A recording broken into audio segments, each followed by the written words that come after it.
There we are. Hey, everybody. Welcome back to our Thursday Hangout. This is our Astro Coffee. My name's Tony Darnell. I'm from deepastronomy.com. And today we're going to be talking about the theories, plural, of everything. There you go. Now I hear you, Brian. Loud and clear. Can you hear me? I can hear you. So Brian's still getting connected, but I wanted to go ahead and start the stream. So lucky you, you get to hear some stuff. Yes, I can hear you. Yep, we can hear. I can hear you. Oh, now you went away. So he's having technical difficulties connecting. I wish I had a way to chat to him, but I don't because we are using Rendezvous on Wirecast, which is super sucky most of the time.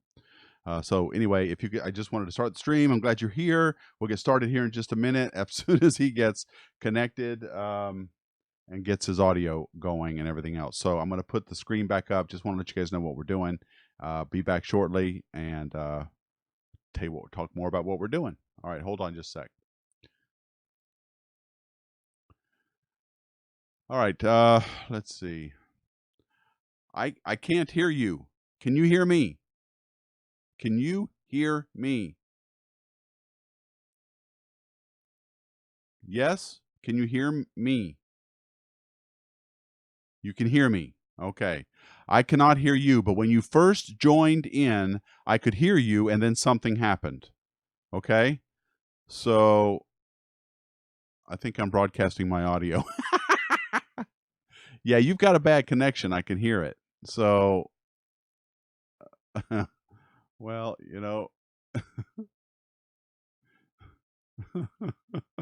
well, if you're going to hear it, you may as well see it too. All right. Well, Brian, I don't know what to say, man. This usually works. Very professional here at Deep Astronomy World Headquarters. We have the best equipment. I can't hear you, man. All I hear is a bunch of noise. But when you left Rendezvous and came back, it worked. Tell you what, you want to just use Zoom? I can try Zoom if you want to do that. I'll send you a Zoom link. Let me set it. Let me see if I can set. I gotta set the whole stream up for that though. Ugh.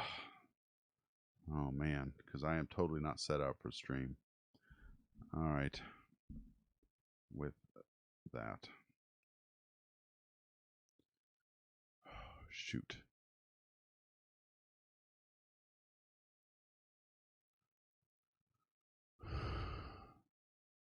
This is why Wirecast does some things great, other things not so great.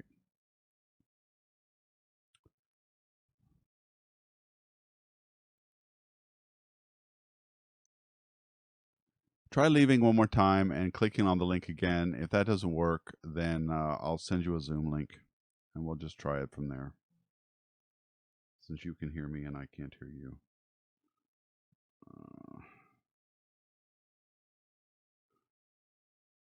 Now your video's going wonky.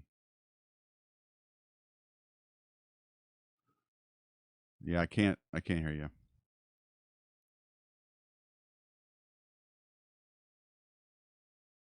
I wonder if I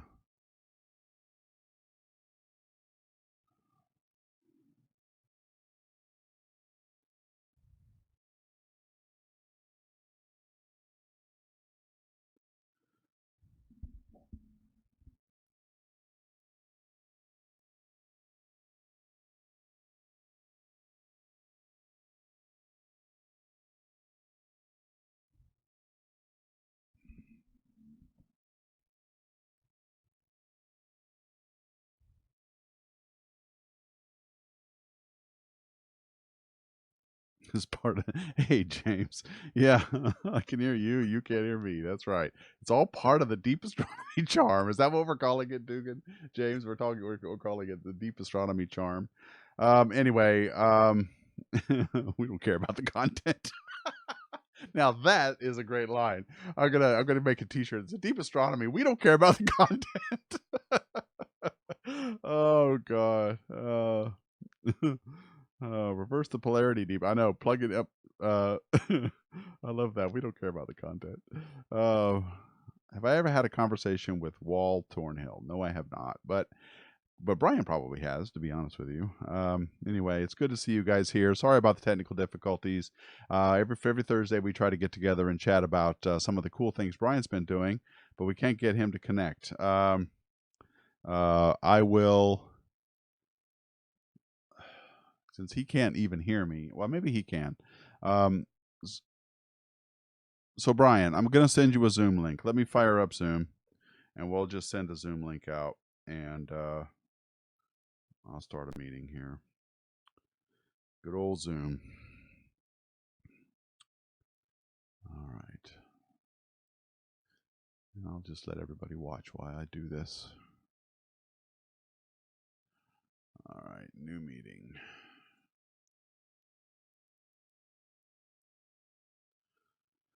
And let's see. I will invite you, participants. Invite. Copy link invite. So everybody's watching me start a Zoom meeting. Let me go back to. Let's try a Zoom meeting.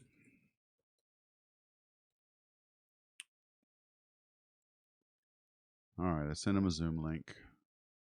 Kill rendezvous.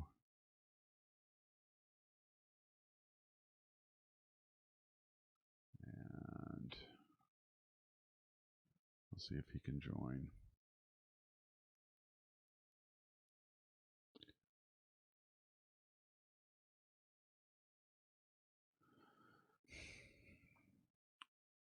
No, Brian.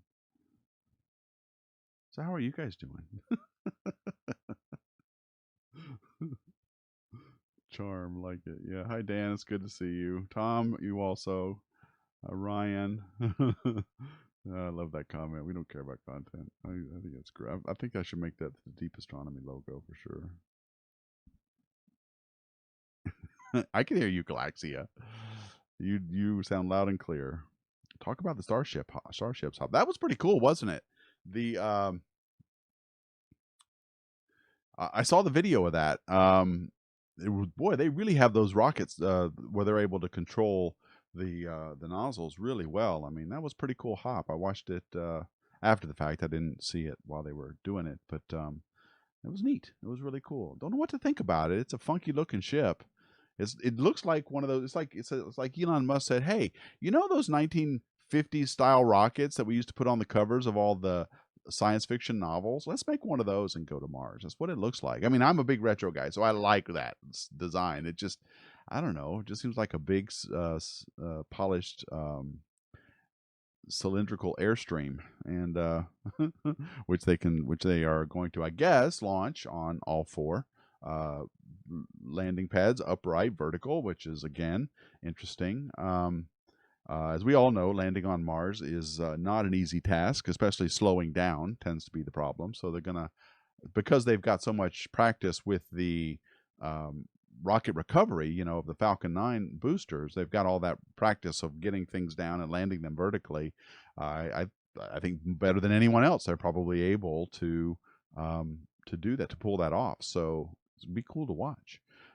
As you also know, uh, the Perseverance is on its way with the onboard rover. What are they calling that? Not the rover, the helicopter. What are they calling that? Oh shoot, I forgot the name of the helicopter. Anyway, they're going to have a helicopter and fly and do a test flight on Mars with a quadcopter, which will be really. Actually, it's not a quadcopter; it's a helicopter. The quadcopter is going to Titan. That's Dragonfly. So that's going to be cool. That's on its way. It was launched recently, and also I guess it's, even though it's in safe mode, NASA's not worried, and it's gonna get to Mars, I think, in February, and it'll be an exciting 7 minutes of terror. I guess. Aren't you getting tired of talking about that though? I think we've overused that phrase, the 7 minutes of terror. I think we need to just get over it. Oh, is it? Okay, Galaxy. I didn't know that. It's inspired by Tintin's rocket. No, I did not know that. So, hey, Raj, good to see you.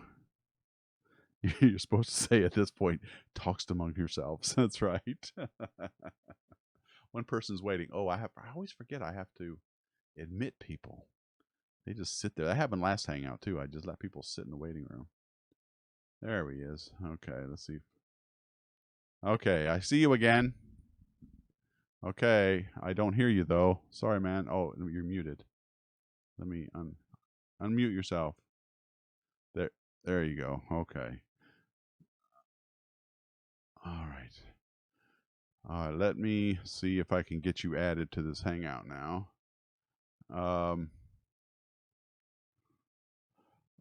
Well, I mean, um, you mean on my locally on my laptop? I hadn't thought about it. No. Screenshot. Let's see. Screen capture. Okay, where's my? Hang on, I'm totally not set up for this. This is like complete 180 different. Different thing here. So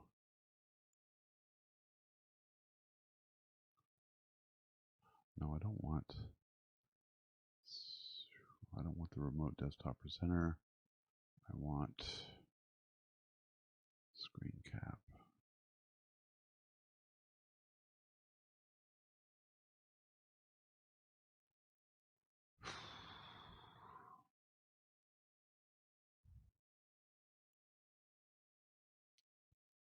All right.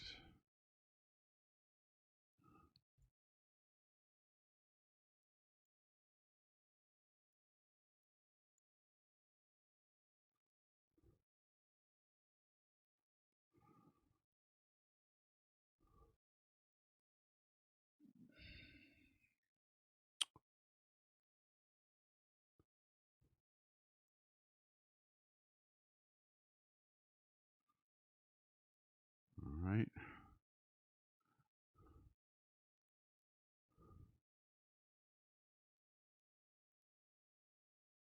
All right. Can you say something so I can see if you're? No, we can't hear you. Try it again. Yeah. I can hear you in the Zoom meeting, but the Zoom meeting's not. Oh, crap.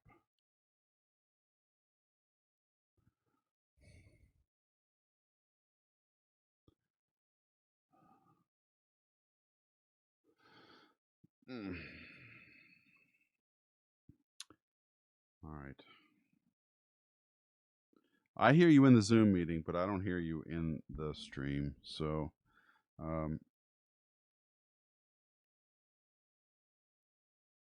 you did? You wanted to? All right, we'll try it one more time.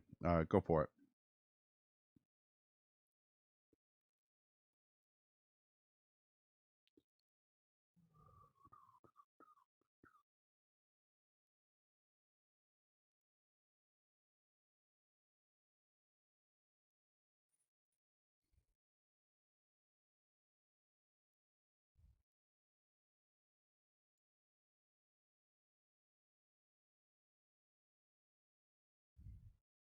Okay, you there? Yeah, now I can hear you. I can hear you now. I can hear you. I can hear you. Can you but you can't hear me.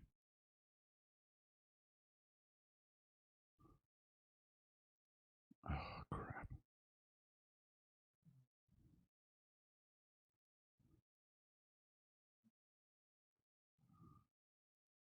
All right, make sure. Testing, testing. 1, 2, 3. Testing, testing. You can't hear this at all.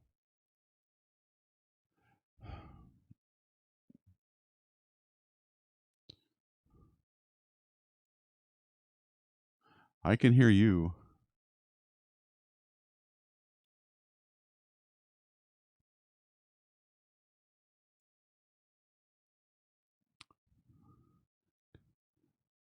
We can hear you, Brian. You're on.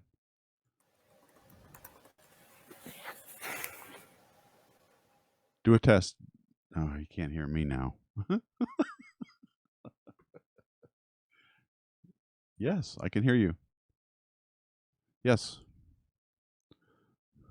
But you can't hear me, so this is pointless.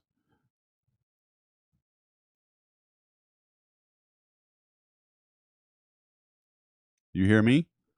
Okay.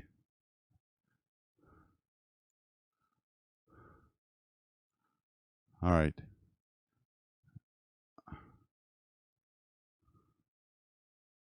All right. Hang on. I can hear you, and you are good. And now, for some reason, your video's all crunchy. Well, well, well. All right, Brian. I don't. I think we're wasting everybody's time. So, um, It's very strange. yeah. Well, we can hear you, but Okay. All right. I guess we'll just. I think we've got a big delay, though. What do you mean? Oh, what do you mean? Hello, testing. I don't know what Wirecast is. Do you? Oh, now you can't hear me at all. There are some settings that let you select which microphone you're using and which. I see you, but it's delayed. Okay. Let's just give it a miss, and we will come back. Okay. I mean, I can't hear you on. I can't hear you on the Rendezvous. I do hear you on YouTube. Yeah. Well, the microphone's fine. You can hear me. I just don't hear you.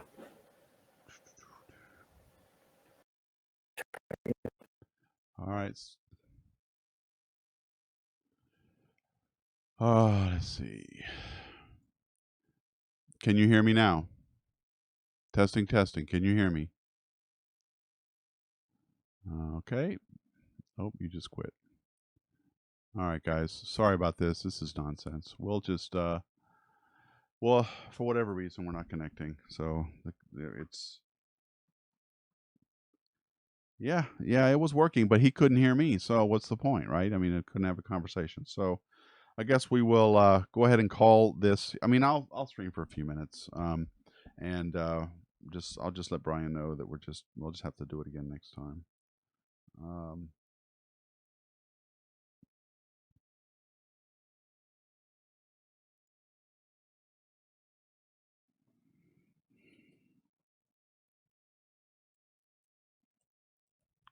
I'm going to stream for a few minutes, and then stop. We'll try again next week. Sorry about that.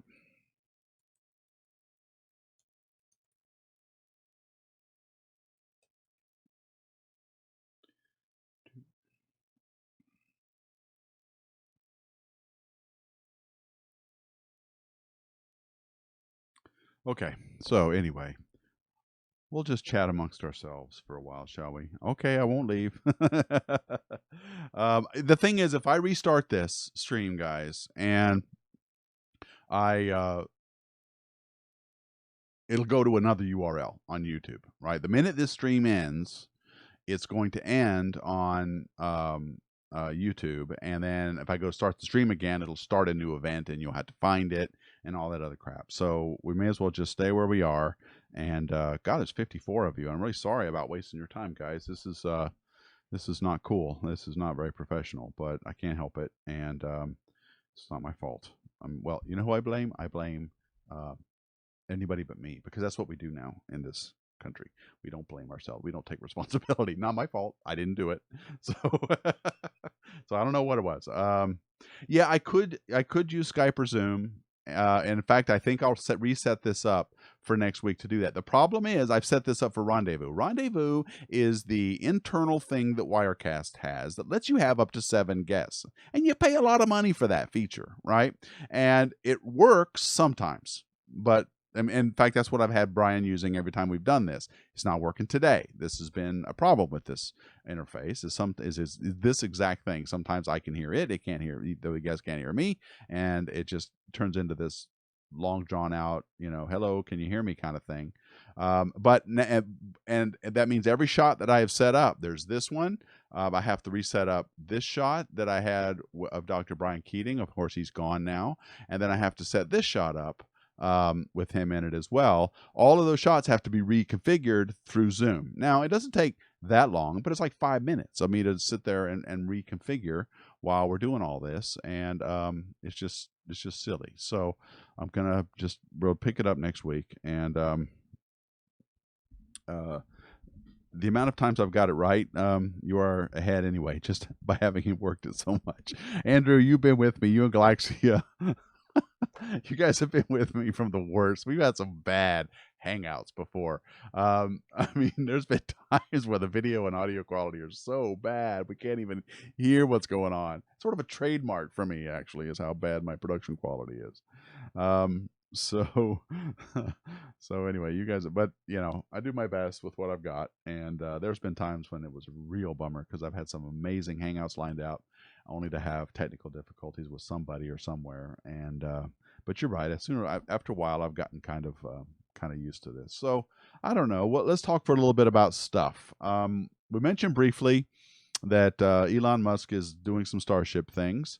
I'm hearing that there's a big demand for his Starlink internet, and also the Neowise comet was recently overhead. Well, not really overhead; it was more in the low in the horizon, but it got photobombed by Starlink. And here is a trivia question for you guys: why did the Neowise comet suffer from all those Starlink satellite trails?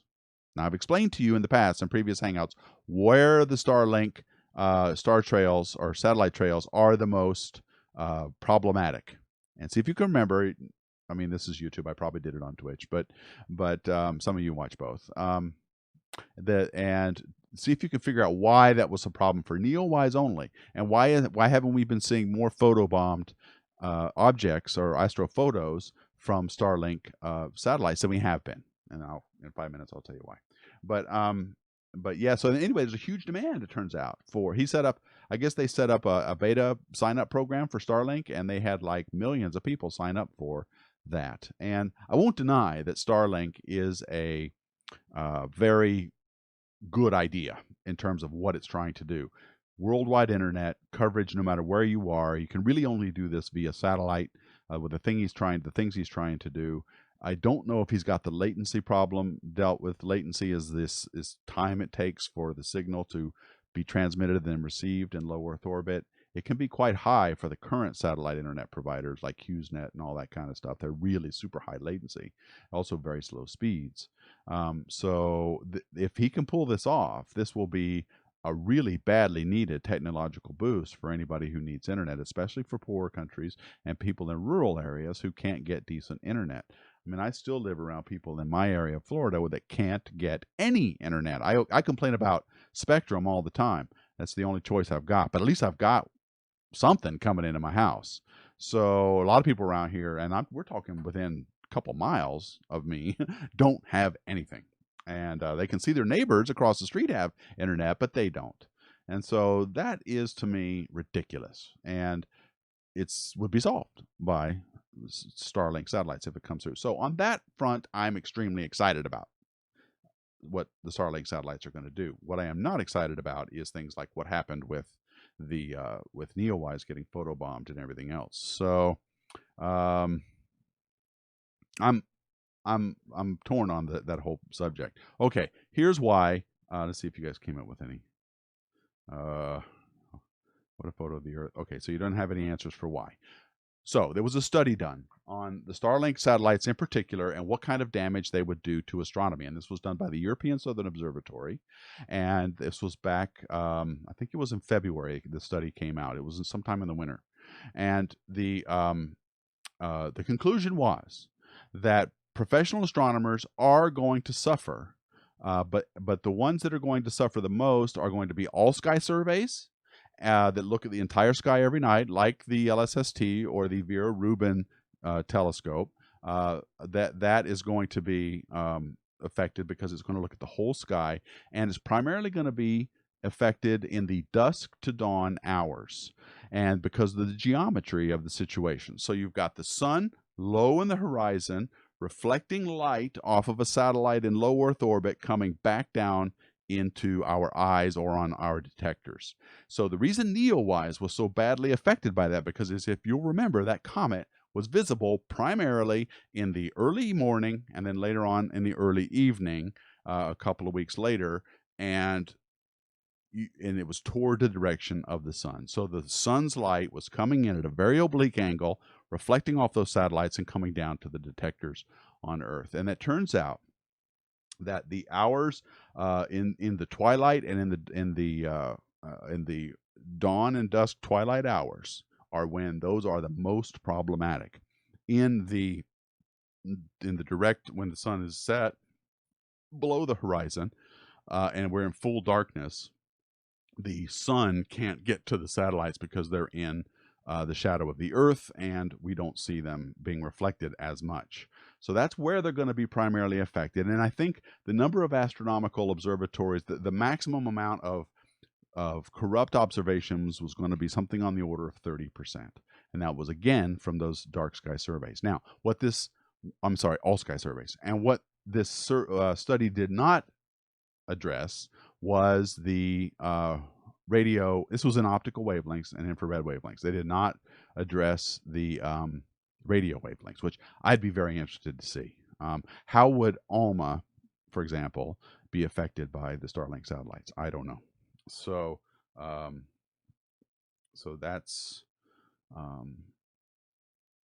that's going to be, I guess, the next kind of study. And I think NASA is also doing a study on this, or maybe the National Science Foundation here in the United States. But right now, the only study we've got that's come out, it's been done by the Europeans, and that came out a few months ago. So that's good. Okay, so let's see. There's a Starlink launch tomorrow. There's a Starlink launch almost every week. And so I haven't been to a launch since the pandemic happened, but I would like to get down there and see something. So I'm reading some of your comments. Oh, James, you're so nice. Your streams are never bad, Tony. I've been here for years and I still enjoy them. It's 5:23 in the morning. That's right. You're in Australia, aren't you? So welcome, Jim. I don't know if it's okay to call you Jim or James. I call you James because that's what's on the thing. But I feel like you're a Jim, you know? You're a Jim. Dan says he watched a good video on near-Earth asteroids that will be passing by Earth in the next couple of months. Yes, that's happening more and more, not because it's happening more and more, but because we're looking more and more. I would invite you guys, if you're interested in this kind of stuff, to tune in to a guy on Twitch. His name is Asteroid Hunter. He and it's himself and his son. They live in California, just north of LA, I think, and they specifically look for and measure asteroids. They have a great telescope set up that was donated to them by OPT, or at least part of it was, and they stream every Wednesday night on Twitch. So I would go and join them. They will, they'll show you how they're doing, what software they're doing, how they find these asteroids. And amateurs can now get involved. They use Atlas data and other professional data sets. They have access to those data sets. And what's more is their observations from their home observatory get input into the scientific databases that's actually used by the professionals. So they're contributing to professional astronomy.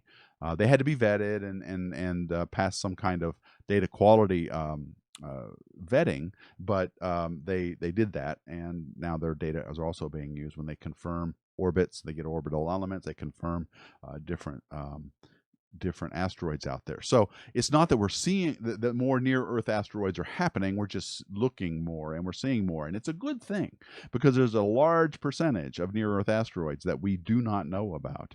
And of course, those are the ones we're most, it's the ones we know about, we're fine with. Apophis, I think, is going to be the big one here in 2026. That will be, is it 2020? Yeah, 2026. Everybody will be excited about that. That's going to get underneath the orbits of the geosynchronous satellites. So I did a video on that, and you can watch it on my channel about the latest on Apophis. They don't think it's going to hit anymore, but it's going to get really, really, really close. And of course, there's still a chance if it passes through what they call a keyhole, which is this tiny little region as it flies over Earth. If it does fly through that keyhole, when it comes around again in 2036, is it 2029? It's 2029 it's coming, and at 2036 it comes around again. And then it might be a bad day for us. But even then, I think the chances are quite low of that happening. So, anyway, lots of excitement with the near Earth asteroid world. And if you want to get involved, I would invite you to watch Asteroid Hunters on Twitch. He also has a YouTube channel, same name, Asteroid Hunters, and you can subscribe to his videos. But I think he does live streaming on Twitch mostly, but I could be wrong. Do I have a dedicated streaming? This is Java Man. Do you have a dedicated streaming computer, or do you have to reconfigure each time you want to stream? Now, I just use my laptop. I use a Windows laptop because I run Wirecast. I don't use OBS, and I have an old, and I mean old, MacBook Pro that I use to run auxiliary things like the Zoom meeting. I pipe that info into the. I don't want to have my little laptop running the Wirecast, which is encoding at the same time as handling guests, and I'm watching the stream and the comments on the same computer. I try to run Zoom somewhere else so that the load is taken off, but it's not dedicated. After I'm done, I stop Wirecast and I fire up whatever it is. This is a dual boot computer actually. I have Pop OS Linux on the other side, and I live there, but I have to fire up Windows to do either Photoshop stuff or Wirecast stuff. So I don't have a dedicated computer. It's just an old i7. I think it's a 6th gen. It's not even a relative. It's not even a new i7. So just got a call from Kyle in a call center in Florida. Well, it wasn't me. So anyway, thank you guys for showing up. I'm sorry this is kind of weird. Apologize for Brian not being able. We should have worked this out sooner, but this was usually he just clicks on and we're ready to go. So I don't know why it didn't work this time. I just learned a few days ago that Bob and Doug real names are Robert and Douglas. Yeah, those were our dad astronauts. Okay. So anything else? Oh, it's today. Oh, that's tomorrow. 1:12 a.m. Eastern Daylight Time. That's tomorrow morning for me. I won't be up for that. Jeff Bezos announced his internet satellites. That's right. He just got approval. Project Kuiper. I think he's launching 3,600 satellites. So yeah, it's not done. I mean, by the time it's over, I think SpaceX is going to have an initial wave of 12,000, followed by an ultimate of 42,000, I think, or something. It's something ridiculous like that. And yeah, Jeff Bezos is going to have 3,600. There's also OneWeb, I think, or some other company that's going to try and do it anyway. The FCC, for reasons I don't understand, happens to control this. So apparently they've given approval to Jeff Bezos to also litter space with his stuff. So more choices. I mean, on the one hand, like I said before, I'm torn on this. It's great to have internet availability for everyone, but on the other hand, it's coming at the price of some of our natural resources, which in this case is our night sky. And while I don't think you and I are going to really be bothered by it, professional astronomers will, and even amateur astronomers who do a lot of imaging will probably find their twilight images messed up. But most people don't image. If they're amateurs, they wait till it gets dark, and they do their imaging then. They don't want the sky background and the gradients that come with twilight skies, so they wait till it gets dark anyway. And oh, sure, a flying satellite might get in between you and a background star in your image, but it'll be dark and non-reflective. And if you have any kind of exposure going, like a 2-minute or 3-minute exposure, it's not even going to register really, unless it has a lot of diffraction that's very bright at the moment. So would I get a Linux phone? I would, if yeah, I just don't know enough about them, but I would. I absolutely love. I'm a Linux guy through and through, and excuse me, and I would. But right now, I think we're all kind of stuck on Android, just because we want the apps and stuff that run on it. I depend on some of the apps on Android. I haven't used iOS since the 3G came out. I bought the 3G when it came out in 2007. Spent way too much money on it, and that's back when I had more money than sense. And I bought one, and it was just too. I didn't I like with all things Apple, it's too integrated into its ecosystem, and I can't do anything else other than what Apple wants me to do. So, with the exception of owning a MacBook, which I bought because it was built on Unix, the later iterations of OS X, which are, I think I still have Sierra. I didn't bother upgrading past Sierra. It stopped being Unix. The underbelly of Macs was always had a terminal window open, and I was always running Unix on it. But that's being slowly eroded now, and they basically just want their own operating system again, and that coupled with the cost just keeps me out of Apple. Um, so that's a long answer to your question, but I would own a Linux phone. I'm a real fan of these Motorola phones. This is a Moto X4, and I'm a real fan of these because, excuse me, but because they come unlocked, they're relatively cheap. I mean, I think I paid 250 for this, and I can use it on any network, and they do everything I want. My absolute favorite thing about this phone is this. I just shake it to turn on the flashlight. I love that for some reason. This is small stuff, right? So anyway, that's what I use. Panther's good, Peter. Charlotte is also good. She is out doing things around the house. She cannot sit still, so she's out doing chores and things. So she's a Geordie lass, right? And they do not sit. They don't. Moss does not grow under their feet. So, but she's doing great.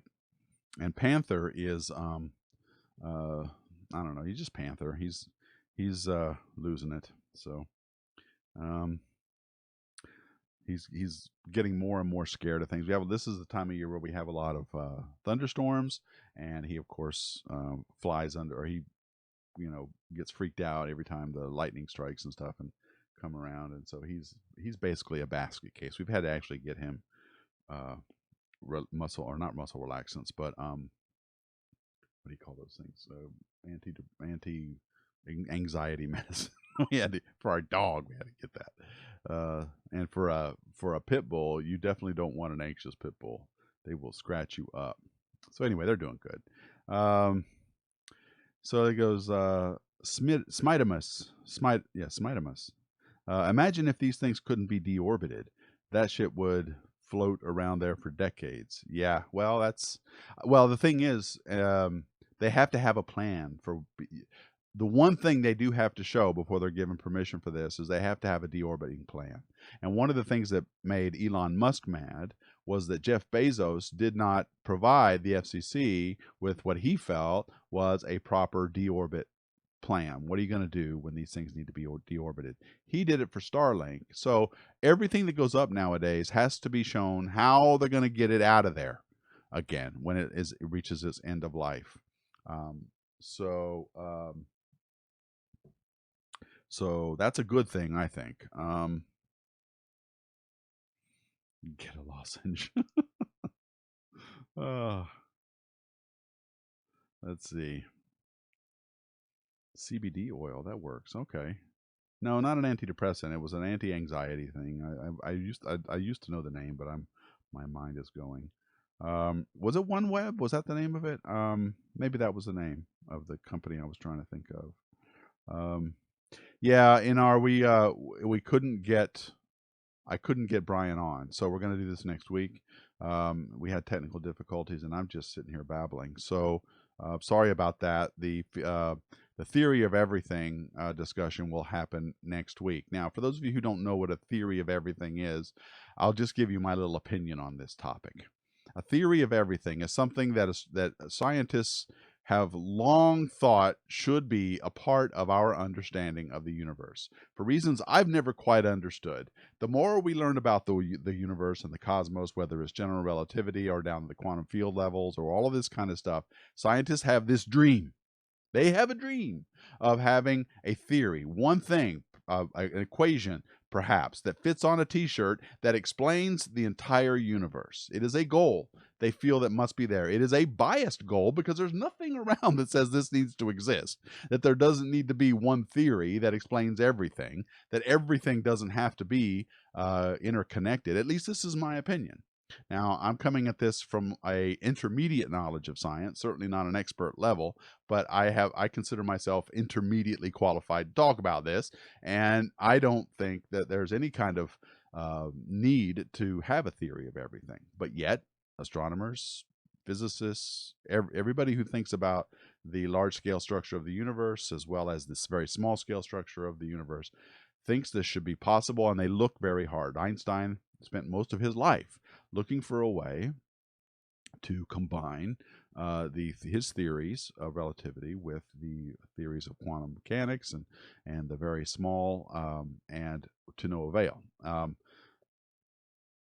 So that's what a theory of everything is. It is this unifying set of equations, principles, scientific laws um, that can all be derived uh, from, right? Everything that we see in the universe can be derived from a set of first principles that they're calling a theory of everything. And much like when you start with electricity and magnetism observations, and you use all of the observations and measurements that you make of electricity and magnetism and the vector nature of those fields, you do the derivations, and you can derive and come up with a set of very nice equations known as the Maxwell equations, and you can derive those from first principles, and they make you do that in college. It's so much fun. So this is a similar idea, only it's with everything, right? You want to be able to start with everything, with first principles of the universe, and eventually you work your way back. You derive down to this nice little theory of everything. And there are some prevailing ones out there. And Brian had a stream a couple of weeks ago where he discussed it with several leading physicists, and he was going to give us a preview of that today. But you don't need to wait. You can just go to his channel, Dr. Brian Keating. The link to his channel is in the description box of this stream. Go and watch it. All we're going to do on this stream anyway was to tell you to go and watch it. So you can just go and watch it and check it out. And that's where we were going with this hangout. So Newton, hey, Uncle Bill. Newton and Einstein spoiled us with elegant solutions. So now we're stubbornly stuck on finding such an elegant way to tie it all together. I know. They were elegant, weren't they? That's a good way to put it. I mean, E equals MC squared. Everybody knows that. You can remember it. It fits on T-shirt. Sort of wraps up everything. Energy is equal to mass times speed of light squared. Enough said. Very elegant, very nice. All of relativity is embodied in that little statement, that little mathematical fragment. And same is true with Einstein. He had a lot of really good, Newton, a lot of really good derivations as well. And they were all very elegant, very nice. I don't know that we call quantum mechanics elegant, would you? Have you seen the short-order equation? There's a time-dependent one, and then there's the time-independent one. Not elegant, as far as I'm concerned. But anyway, I guess it depends on your sense of aesthetics. So, well, see, Smidemus, what makes you say that? You say that the micro must somehow connect with the macro. I mean, why? I've not heard a compelling reason for why this should be so. Certainly because quantum mechanics has within it a lot of, I don't want to say discontinuities, but certainly statistical anomalies, right? They don't flow nicely from one to another. So why would there be, I mean, maybe there is a quantum field theory for gravity, and there probably is. Much smarter people than me think that there is, so I'm not going to sit there and tell them no. But all I'm arguing is this idea that they have to connect. I don't see any predisposition to nature to following our own human biases into thinking these should all connect. The same with the standard particle, or the standard model of physics. I mean, the standard model of all these particles, there's some blanks in some of these holes of the standard model, and everybody thinks, well, sooner or later they'll be filled. Certainly, one of the holes was the Higgs boson, which was found and filled that hole quite nicely. So the standard model is very robust; it works quite well, and so the blank holes that we have for that chart will probably get filled, but must they? This is the kind of thing that scientists do. This is and the reason I'm highlighting it is because it's a very unscientific thing to do. There's no basis for this other than a hunch based on your previous experience and observations that this should be true, but there isn't anything that says it is true, right? And yet scientists will keep working on it anyway, even though there isn't a connection to be made, even though they're doing it on faith. They're doing it as a matter of faith. They think it should be true, and so they are going to do it. And this is an example of science operating necessarily on non-scientific things like intuition and faith and a hunch, right? These are all things that give birth to scientific laws. And I highlight it because I want people to realize when they start harumphing at me about, well, science depends on facts and observations, and it does, but not just those things. It depends on human beings having imagination. It depends on human beings being able to make a leap of faith that something is true and to work all their life on it. So this is an example of what I'm talking about. The theory of everything. Science doesn't care one way or another whether it exists. Individual scientists care, but science doesn't care. It just cares about what's real and what's in the universe. And a scientist is going to be having his own biases on this and working accordingly. So there are people with no other reason for thinking this than their own experience and intuition working hard to try and show this stuff. And it may bear fruit. In fact, it probably will bear fruit because scientists doesn't advance without it. So let's all stop saying that science is all about facts, observations, repeatability, all of the things you hear constantly from scientific people who are belligerent about science is all there is. It let's not forget that there are some very mushy underpinnings to science, some very not scientific foundations for science that are enormously important. I don't know where Einstein got it from, but could you imagine? He worked, I read many biographies on him, and he's worked very hard through that stage of his life, working on relativity to the point of exhaustion, where he's sitting in a room and he's just going over the math over and over and over, drawing. And what was he doing? He was trying to show this idea that he had where he just said, wait a minute, what if time is not absolute? There was no reason for him to think that. What if gravity is a bending of space-time, right? All of this came out of him just going, what if? And before that, we were all used to thinking of gravity as an instantaneous force that was infinitely powerful. That's what if you do Newton's math, this is what it assumes about gravity. It doesn't matter about distance. It does, but I mean, it matters about mass. But it was a force that was instantaneous and based on the mass of the object that was somehow emanating this force. And Einstein took that a step further in the right direction. But what drove him? Do you ever think about that? What drove him to creating relativity? It was this sense that something more was out there, should be out there. He had no basis for this other than his own intuition and knowledge of mathematics. And he said to himself, what if time is not the same for everybody? What if it's not constant for everyone? What if it is variable? And what would that mean? And it's the same with the many worlds interpretation of quantum mechanics, where I'm forgetting the name of the physicist now. God, it sucks being old. Where his interpretation was, he asked the question, okay, well, quantum mechanics is weird, yeah. And Niels Bohr and others have said that when you make an observation of something in the quantum world, the wave function that describes that phenomena collapses into one state where then that is your observation. It was a collapsing of the wave function. And he asked, what if the wave function doesn't collapse? What would the universe be like in a world where the quantum Schrodinger equation does not collapse? And we came up with the many worlds theory, right? That's what that does. So anyway, I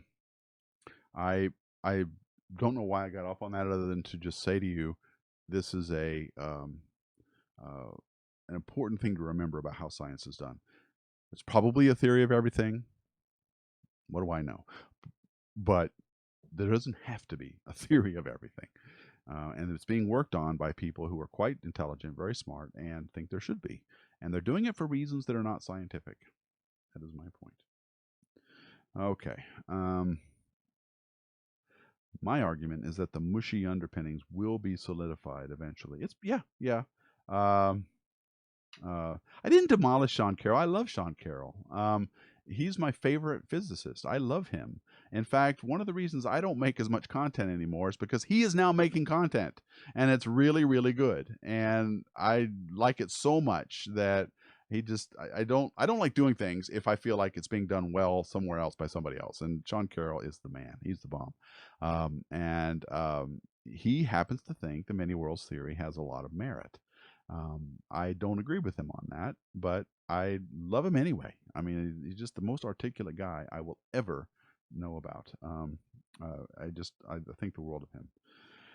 Okay, so you should really listen to the video of Event Horizon with Neil Turok. The link I gave in Discord. Okay, we'll do, Galaxia. We'll do. Tom is saying reality is reality. We should be able to explain reality perfectly.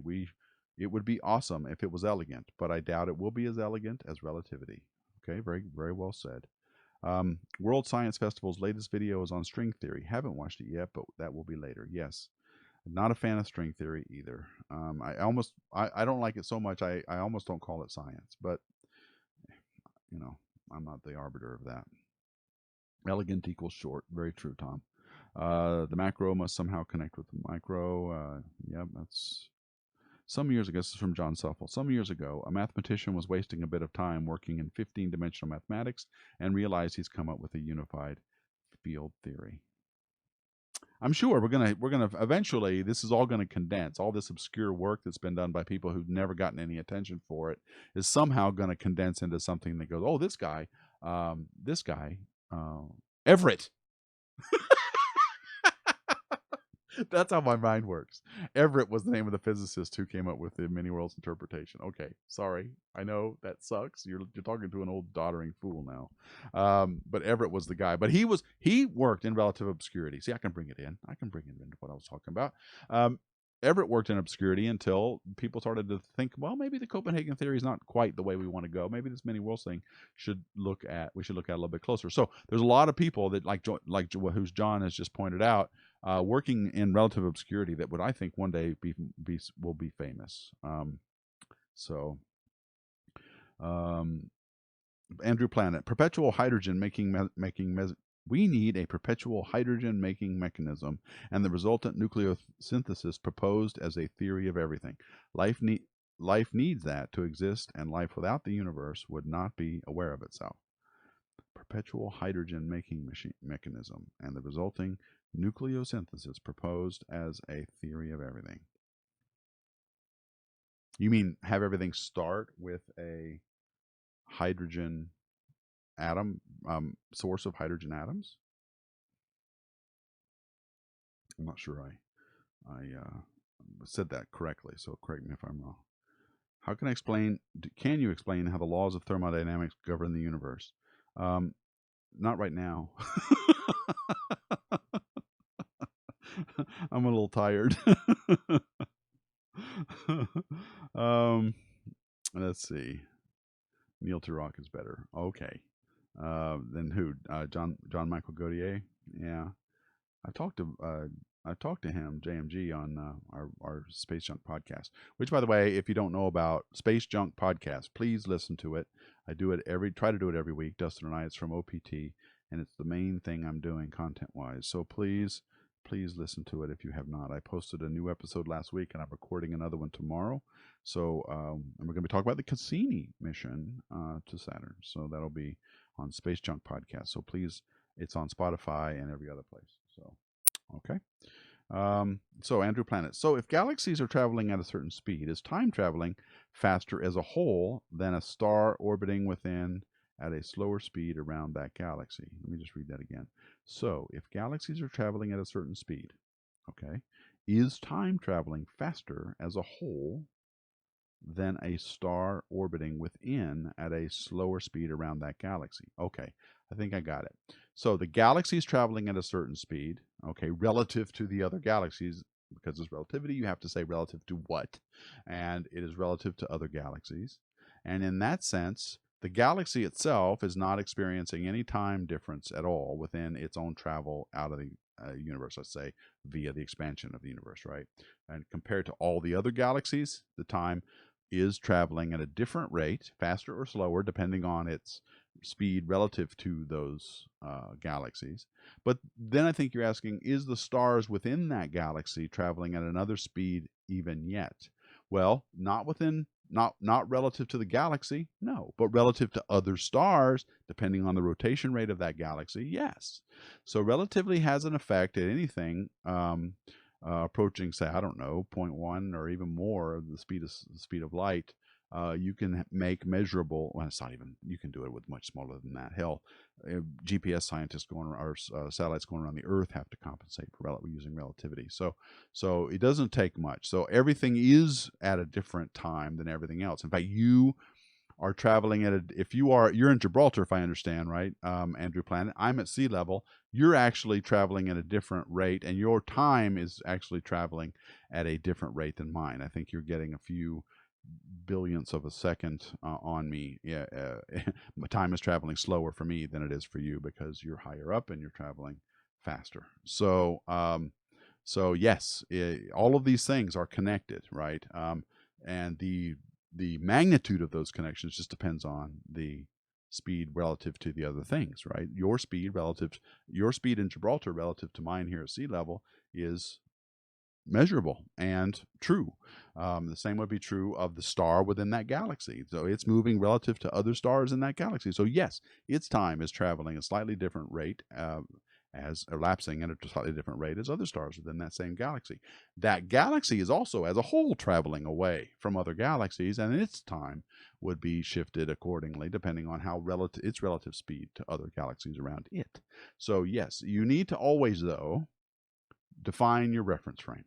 You need to tell us what you mean if time is traveling differently relative to what. In what reference frame are you residing, and what reference frame is the thing you're comparing it to residing? And then you can do that. You can turn the crank of relativity math and get an answer. You could talk about time dilation and length contraction in very specific terms, but you have to do that. You have to always define your reference frames. So I hope I answered that question okay.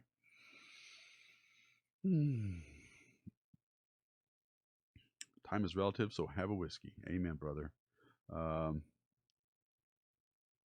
You're a different latitude, but you're also, that's not as well. Maybe that does. I think the rotation of the Earth is slightly different there, but more I was looking at the altitude of height above sea level that you are versus me, just because the rotation rates are different. But you're right, you're at a higher latitude, so I think that also matters.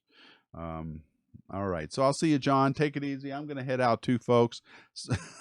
Wow, 64 people watched me ramble. So thank you guys for doing this. I'm sorry about the connection issues. We'll get back next Thursday. I will be also streaming on Tony's Twitch Tuesday, twice on Tuesday, one at 3 o'clock Eastern Time and one at 9 o'clock Eastern Time on Tuesdays. Tony's Twitch Tuesday. And it's at my Deep Astronomy channel there. I will be back here next Thursday. And I also want to announce that the American Astronautical Society has decided we're going to do 4 more Hangouts here on YouTube on Thursdays at 3 for the remainder of 2020. We don't know when they'll be, but I'll post the events when we get them finalized, as well as the topics. And I'll also be working on the Von Braun Symposium in October for the AAS. And I hope to be able to bring some of that content to you somehow. I haven't talked to them about that yet, so I have to make sure it's okay. So anyway, thank you all so much for watching. I'm going to head out now. And as always, keep looking up.